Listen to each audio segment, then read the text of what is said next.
জাতীয় ঐকমত্য কমিশনের সংস্কার প্রস্তাবের সুপারিশমালা সাবমিশন নিয়ে সংবাদ সম্মেলন করছে জাতীয় নাগরিক পার্টি এনসিপি। আমরা সরাসরি যুক্ত হচ্ছি সেই আয়োজনে। মন্তব্যগুলো কি এইসব বিষয়ে আমরা আগামীকাল আপনাদের কাছে তুলে ধরতে পারবো। সবাইকে ধন্যবাদ। আপনারা ধর্মনিরপেক্ষতার বিষয়ে কি প্রস্তাবনা দেবেন সেখানে রাষ্ট্রের সংবিধান সংবিধান নিয়ে তো আমরা বলেছি যে আমরা মনে করি যে এই সংবিধান কার্যকর নাই এই গণঅভ্যুত্থানের পরে। যদিও এটা একটা প্রশ্ন আসে যে এই সরকার তো সংবিধানের মধ্য দিয়ে শপথ নিয়েছে, কিন্তু আমরা মনে করি যে এটা একটা টেকনিক্যাল ব্যাপার। আসলে এই সংবিধানটা এখন প্রাধান্য পাচ্ছে না সরকার পরিচালনার ক্ষেত্রে। ব্রেকফাস্ট, টিফিন কিংবা স্ন্যাক টাইমে মজাদার আয়োজন মানে অল টাইম ব্রেড।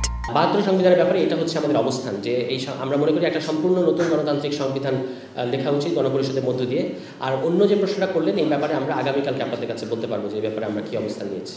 আচ্ছা তুষার ভাই, একটা প্রশ্ন ছিল আমার বিষয়টা হচ্ছে আপনি এটাকে বলছেন যে শহীদের মা বলেছেন যে আন্দোলনে গুলি করা যাবে, সেই ক্ষেত্রে যদি পরবর্তী সময় এটা যদি পাস হয়, সংস্কার হয়, পরবর্তী যদি ফ্যাসিস্ট সরকার মানে আওয়ামী লীগ যদি আবার ফিরে আসে, তখন তারা যদি ফিরে আসে তখন আপনারা কি করবেন? আমি শেষটা বুঝিনি। তারা যদি আবার কখনো আন্দোলনে আসে, যদি কখনো আওয়ামী লীগ নেক্সট টাইম, যেহেতু আপনারা বলছেন যে আন্দোলনে গুলি করা যাবে না, পুলিশ গুলি করতে পারবে, সেক্ষেত্রে যদি আওয়ামী লীগ কখনো আন্দোলনে আসে সেক্ষেত্রে আপনারা কি করবেন? আচ্ছা, আওয়ামী লীগ তো আন্দোলনে আসবে না। আওয়ামী লীগ যেটা করবে সেটাকে তো আমরা আন্দোলন বলবো না।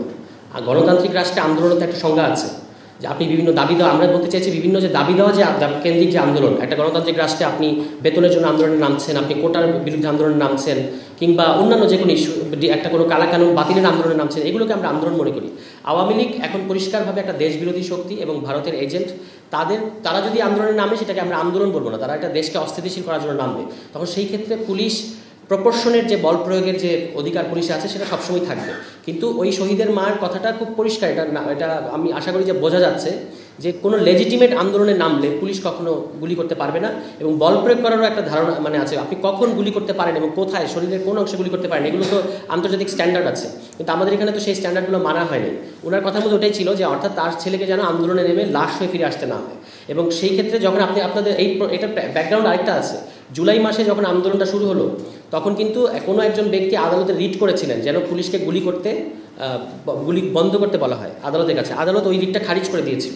তার মানে হচ্ছে এখানে আদালত নির্বাহী আদেশের বাইরে আসতে পারেন না সাধারণত রাজনৈতিক কারণে। তা এইখান থেকে যখন কিনা আপনার মানে সংসদ মৌলিক অধিকার বিরোধী কোনো আইন করবে, সেক্ষেত্রে বিচার বিভাগ যেন জনগণের পক্ষে মৌলিক অধিকার রক্ষার ক্ষেত্রে ভূমিকা রাখতে পারে, আমরা তার কথার মধ্য দিয়ে শহীদের মার কথার মধ্য থেকে সেই জিনিসটাই পেয়েছি।